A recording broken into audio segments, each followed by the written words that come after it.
안녕하세요. DS코리아 유기량 대표입니다. 지금까지 살면서 단 한 번도 보이스피싱이라든지 카드 사기를 당해 본 적이 없었습니다. 그런데 몇 주 전에 미국에서 신용카드 사기 사건을 당했습니다. 미국에서 이런 일이 발생하다 보니 엄청 긴장도 되었고요. 불안도 했습니다. 어떻게 이를 처리했는지 제가 알려드리겠습니다. 우선 상식적으로 카드사에 신고를 해야겠죠. 한국에서 신용카드를 분실하거나 사고 접수하는 것에 대해서는 신용카드 뒷면에 번호가 나와 있어요. 그런데 미국 신용카드는 번호가 분실 신고라든지 이런 것에 대한 번호가 나와 있지 않더라고요. 그래서 첫 번째 우선 당황을 했고요. 인터넷을 찾아가서 이제 보려고 들어갔는데 보시면 아시겠지만 이렇게 아래로 하나씩 내려가도 카드 분실에 대한 어떤 사기 사건에 대한 신고한 전화번호는 없었습니다. 한국에서는 카드 분실, 카드 사기, 어떤 사건, 사고에 대한 별도의 전화번호가 있잖아요. 그런데 미국 카드 회사는 그런 것이 없었습니다. 결국 서포트를 누르고 크레딧 카드를 검색해 봤는데 관련 키워드의 사기 사건 신고 키워드는 없었고 직접 입력을 했습니다. 그랬더니 신고 접수 번호가 드디어 나왔습니다. 전화번호 찾았으니까 이제 신고를 해야 되잖아요. 이런 상황에서 영어가 서툰 분들은 제대로 신고를 할 수 있을지에 대한 두려움이 있을 것입니다. 아무튼 저도 그랬는데요. 전화를 했어요. 그래서 반은 알아듣겠고 반은 못 알아듣는 와중에 신용카드 회사 직원이 자기 말을 잘 못 알아듣는 것 같으니 저에게 어느 나라 말을 사용하냐고 묻더라고요. 그래서 한국어를 사용한다 했더니 한국인 통역을 붙여주어서 3자 통화를 했습니다. 다행히 통역이 있어서 정확하게 사건을 설명하고 신고하고 돈을 환불받는 것까지 잘 안내해 받았습니다. 전화를 끊고 안도의 한숨을 쉬었는데 다른 카드 회사에서 문자가 옵니다. 타겟에서 구매가 거절되었다. 타겟은 식품, 의류, 생활용품을 파는 유통업체인데요.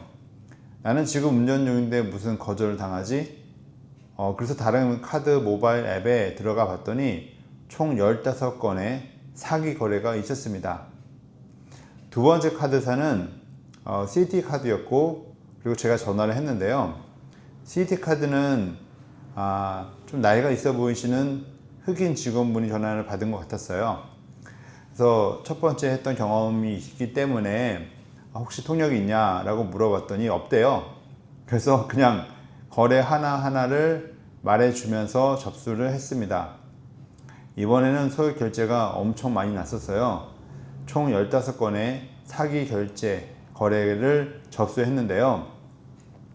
이번에 경험한 카드사는 2개의 카드 회사로 제가 신고를 전부 다 마쳤고 첫 번째 했던 것이 US 뱅크 카드였고 나머지 두 번째는 시티뱅크 카드였습니다. 개인적으로 US 뱅크 신용카드는 대한항공 마일리지 적립으로 한인들이 많이 이용하는 카드입니다. 그리고 시티카드도 물론 코스코와 연결이 되어 있어서 코스코 멤버십을 위해서 한인들이 많이 또 사용하시는 카드이기도 합니다. 여러분도 미국에 오시면 이 카드를 대부분 사용하시게 될 건데요. 사실 이번에 너무 많이 놀랐는데 왜 이런 일이 발생을 했을까요? US뱅크 카드 직원이 저에게 물었습니다. 의심 가는 거래가 없었냐고. 그래서 제가 온라인상에서 신발을 구매를 했는데 같은 브랜드의 상품을 80% 세일하는 사이트가 있어서 그곳에서 구매를 하려고 카드 정보를 입력했지만 결제는 되지 않았었다. 그래서 다른 카드를 사용했는데 그것도 안 되었다. 아마도 그때 카드 정보를 빼내서 바로 사용하지 않고 며칠 뒤에 사용한 것 같다고 이야기를 했습니다. 이번 카드 사기 범죄는 오히려 결제가 안 되게 해서 여러 개의 카드를 시도하게 했고 결국은 결제가 안 되어 피해자를 안심하게 만들었습니다. 그런 뒤에 며칠 뒤에 결제를 수차례 시도한 것입니다. 나도 이런 상황에 매우 당황스럽고 걱정이 되었는데요. 부모님 세대들이 카드 사기를 당하거나 미국에 정착한 지 얼마 안 된 분들이 이런 피해를 당하면 많이 당황하실 것 같아서 오늘은 신용카드 사기 유형과 대처하는 방법에 대해서 좀 더 알아보았습니다. 좀 더 자세한 내용은 다음과 같은데요. 첫 번째는 스키밍. 사기꾼들은 ATM, 포스 단말기, 주유소 결제하는 그런 기계 등에서 카드 판독기에 장치를 부착하여 고객이 카드를 긁을 때 카드 정보를 훔칩니다. 예를 들어서 범죄자는 주유소 주유기에 스키머를 부착하여 카드를 긁는 고객의 카드 정보를 가져가는 거죠. 두 번째는 피싱. 사기꾼은 합법적인 기업이나 금융기관을 사칭하여 이메일을 보내거나 전화를 걸어 신용카드 정보를 유출시킵니다.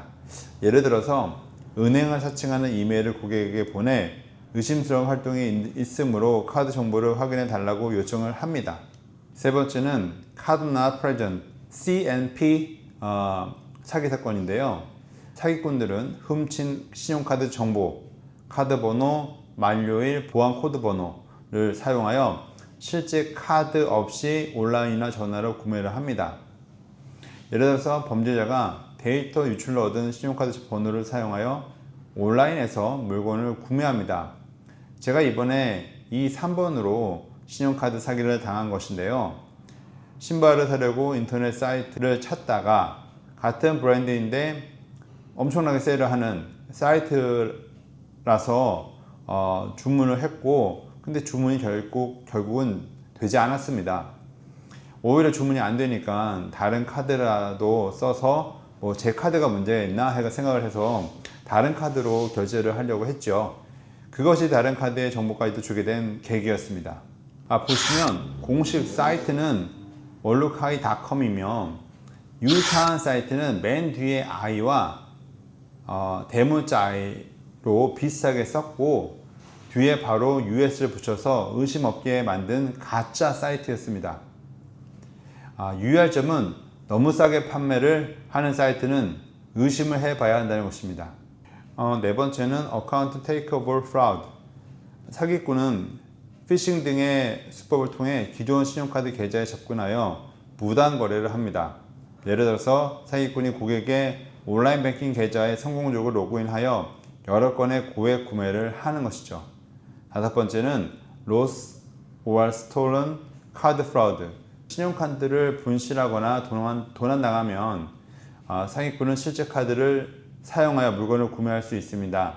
예를 들어 신용카드가 들어있는 지갑을 분실한 경우에 사기꾼들은 지갑에 있는 카드를 사용하여 신용품과 기타 물품을 구매하는 것이죠.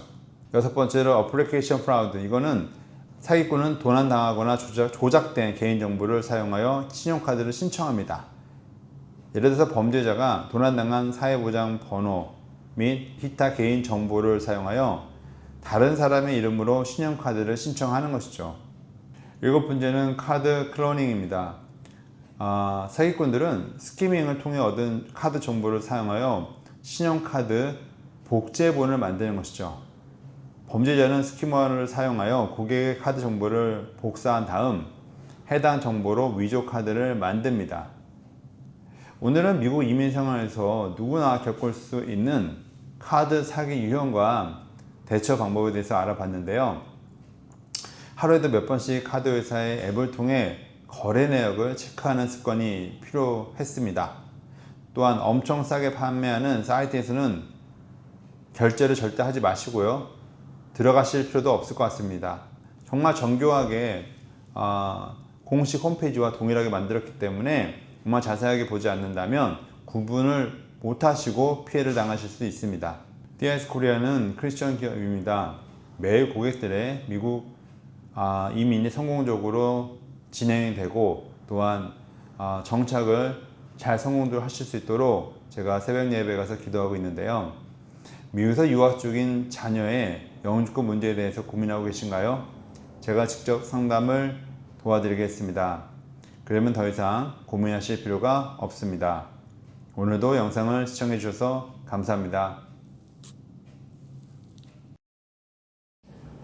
구독과 좋아요는 제게 큰 힘이 됩니다. 감사합니다.